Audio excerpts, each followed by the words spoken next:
It was some crazy work. And just with him and Devin working, it was crazy entertaining work at that particular time. Chrissy White.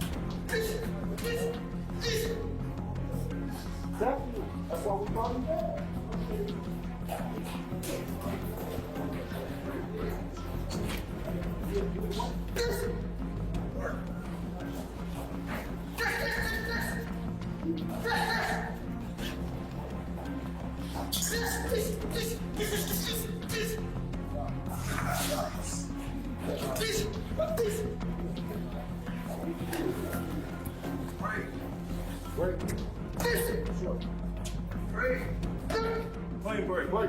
I'm that good.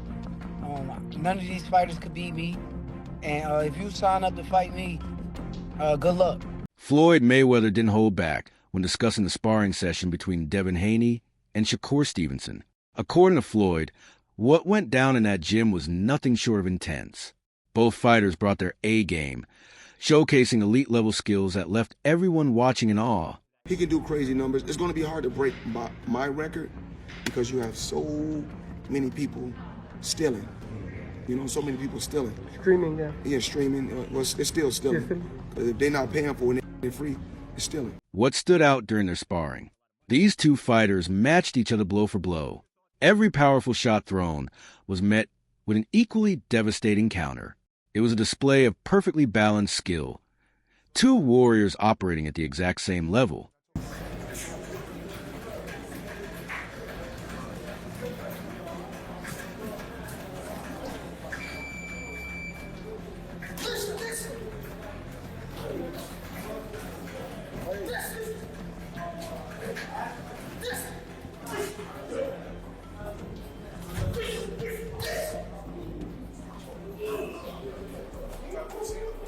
Things got heated when Floyd confronted Bill Haney with some harsh truth.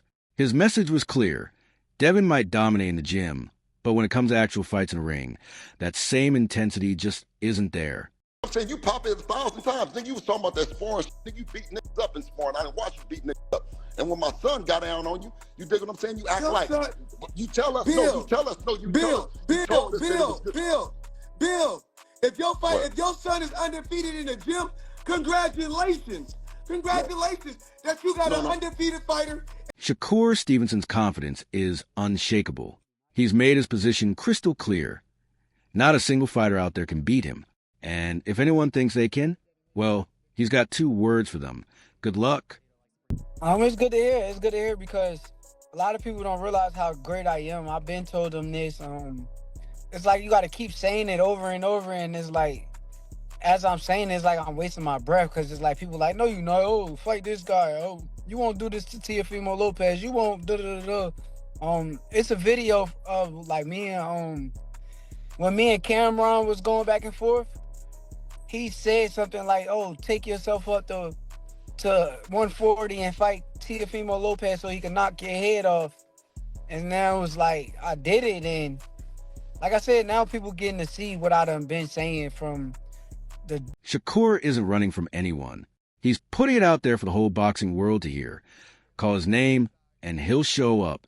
This is a fighter who's ready to prove he's not ducking any challenge, no matter who steps up. I'm like, nah, he just keeps saying my name to the public. This is a fight that people want to see. My fan base, they want to see this fight. I put the fight together. 2 days before the fight, now he's sick. He poisoned, somebody massaged him and did something to him. I don't know, all this that he kept talking about, but I'm just like showing y'all like what type of I am. I be like, but I know my wrongs. Like I understand. That's why now I gotta like understand it's a business and not just get talked into doing things when it come down to like. Bernie Boxer dove deep into what makes a potential Shakur Stevenson versus Devin Haney fight so compelling. Let's talk about Shakur's resume for a second. This man is a 4-weight world champion. But it doesn't stop there. He's claimed the lineal championship twice and secured 2 Ring Magazine belts along the way. These aren't just accomplishments you stumble into. They're proof of skill, consistency, and absolute dominance. Bernie pointed out something crucial. Shakur's success across multiple weight classes shows he's not just talented, He's adaptable. He can handle different styles, different opponents, different challenges. That kind of versatility makes him dangerous for anyone brave enough to step into the ring with him. Conor Ben comes into the ring, they talk, have some words, but Shakur Stevenson said, I want to put that same rehydration clause you put on Chris Eubank. Tell me, what did you get out of that moment in the ring? Well, I heard on the press conference where I think it was his manager said that, that was a clown move, but I think Shakur invited that, I don't even know if I would have said all that about Conor being right then, but I think he really wants that fight. He really wants the money for the fight. He been saying that. And now he came through victorious. I think he really wants that money for that fight. He wants the money for. Now, let's flip the coin and talk about Devin Haney. This fighter has built his entire reputation on being disciplined, strategic, and lightning fast.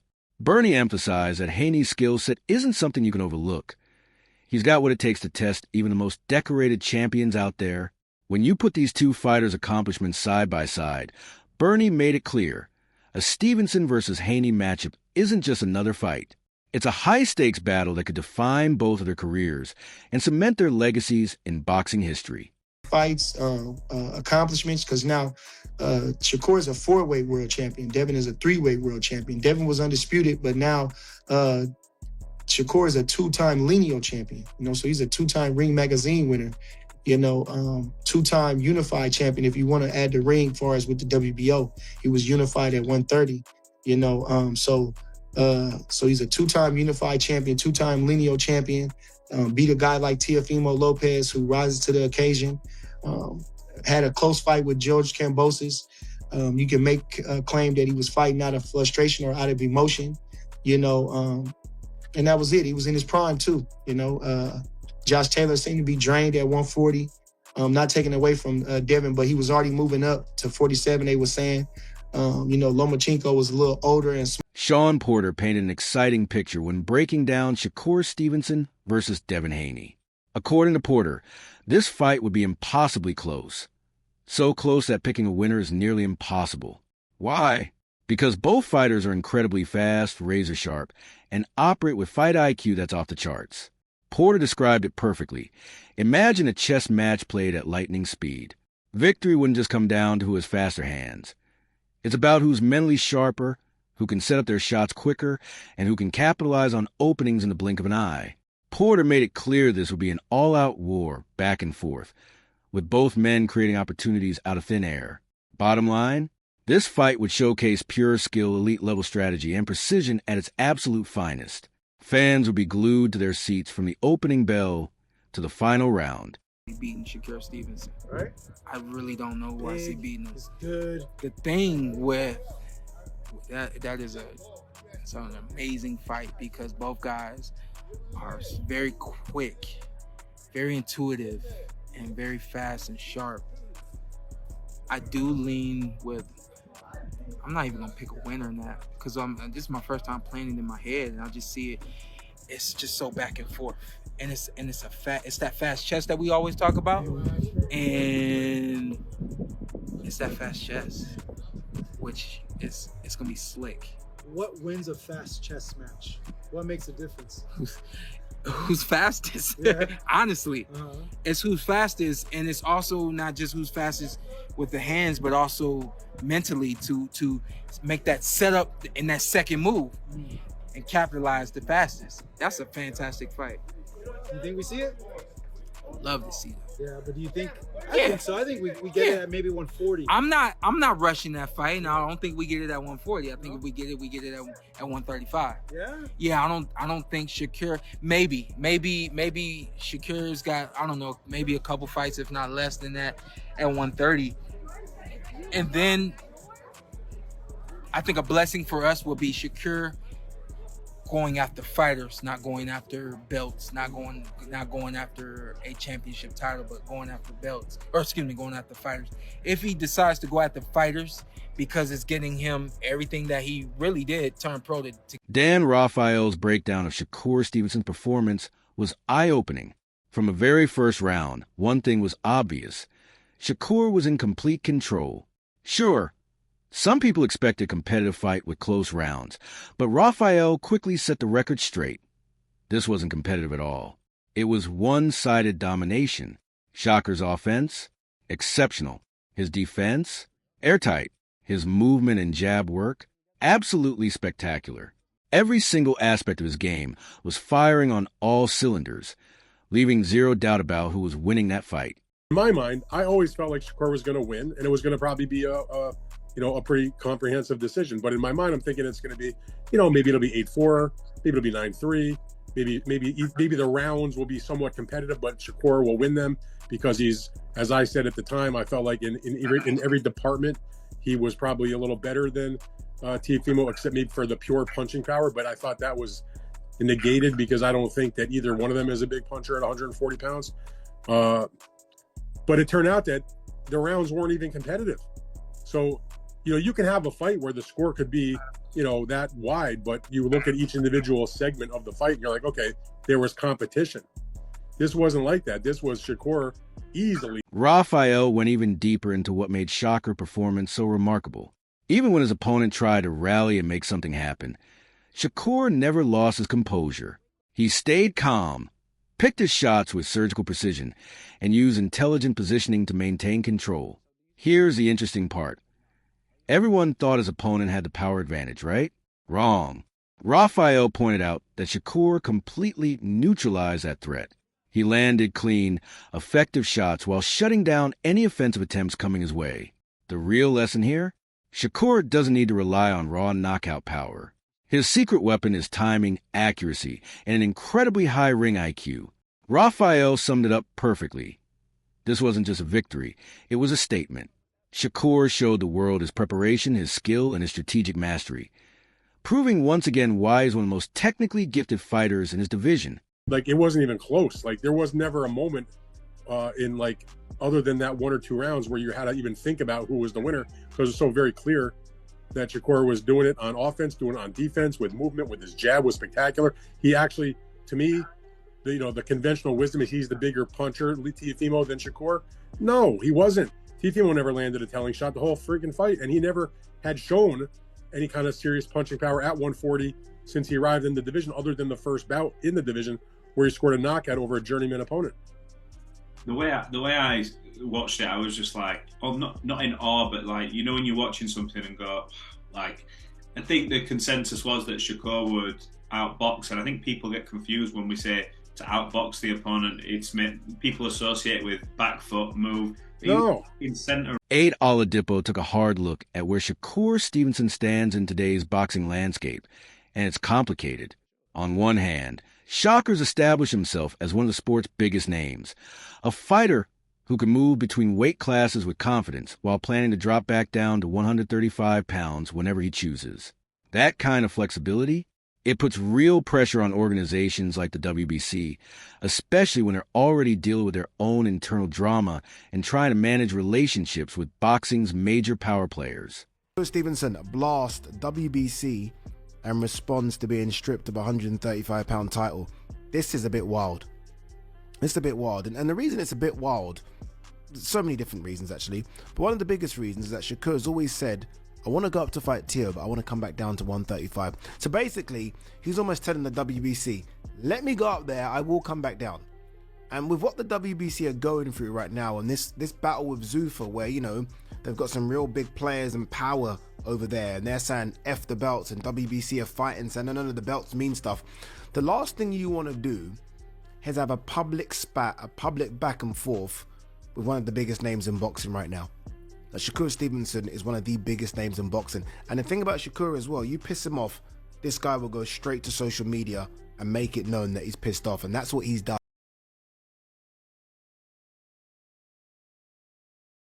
Abe broke down Shakur's very public frustration with the WBC. And honestly, you can understand why he's angry. They hit him with a $100,000 sanctioning fee, and Shakur didn't stay quiet about it. He took straight to social media to call them out. Here's the crazy part.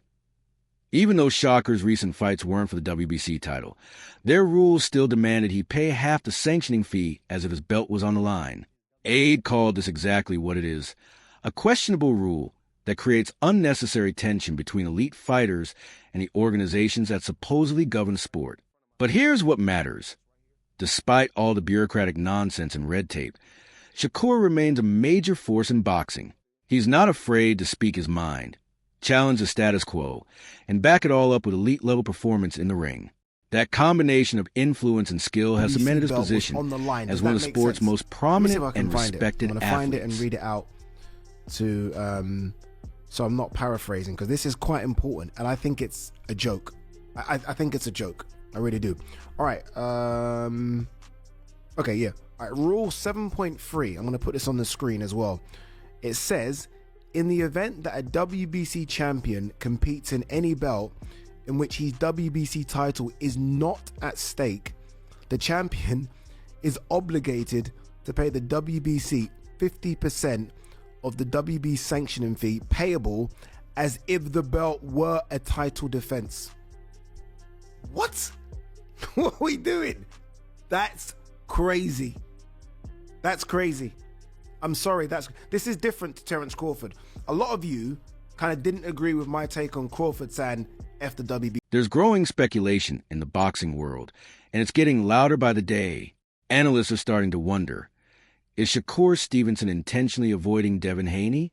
Look at the pattern. Every single time negotiations seem to be moving forward, something unexpected happens. Another obstacle pops up. Another delay gets announced. The fight never gets finalized. These constant setbacks have people asking serious questions. Is Shakur hesitant to face Haney? Fans want this fight. The boxing community is demanding it.